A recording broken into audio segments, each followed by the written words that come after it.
What's going on, ladies and gentlemen? I'm Xavier, aka DJ Xavier Riley. The dopest wedding DJ you know. And today we're going to talk about first dances. Picture us married, you and me, what? I remember the first time. I get a lot of questions surrounding first dances, but today we're going to talk about three. The first question that we're going to talk about is, when should a first dance be done? The name kind of suggests when it should take place, but that doesn't necessarily mean that it has to. First dances came about when rich families in the old times would have parties or festivals, and they would open up the festivities by performing a dance for all their guests to see.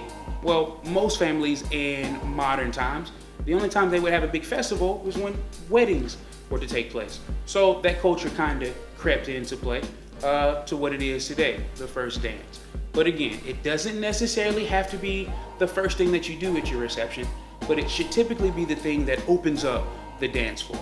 Now, I've had brides in the past select to do their first dance immediately after being introduced, and I've had brides kind of take their time throughout the reception and greet guests as well as have dinner, and then do the first dance.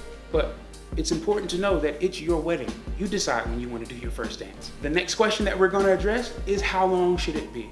This again is entirely up to you.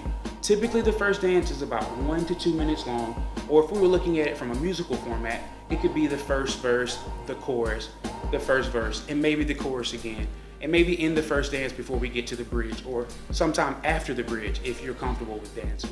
But again, it's entirely up to you. For me, I enjoy music, obviously being a DJ, so I decided to share the first dance with my wife the entire time. I know that it can get awkward, but a word of advice, your wedding's gonna be busy. A lot of people are gonna be pulling on you, and a lot of people are gonna wanna see you. If I was you, I would take that opportunity to just embrace my loved one and just ride that dance out the entire time. Now, there are some dances out there that might be filled with some unnecessary or some kind of moot points, but if your DJ is up to par, maybe he can chop or make a special edit. That way you can only dance to the important parts that you would like to. But again, there's no special time limit or set time limit. You should be able to dance as long as you decide. And the last and final question that we're going to talk about is, who should pick my first dance? Well, being a professional DJ, I could pick your first dance, but how impersonal would that be if a complete stranger picked your first dance?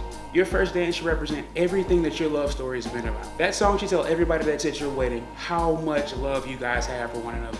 If you want it to be fun, make it fun. If your relationship has been just a beautiful love story, pick a beautiful love song. If your relationship has been fun and it's been adventurous, pick a fun and adventurous song. Music tells a story for everyone, and you should decide what kind of story you want to share with your guests. Once again, when picking your first dance, it doesn't necessarily have to be long, but please consider dancing to the entire song. It doesn't necessarily have to come first, but I would try to get it in before you decide to open the dance floor.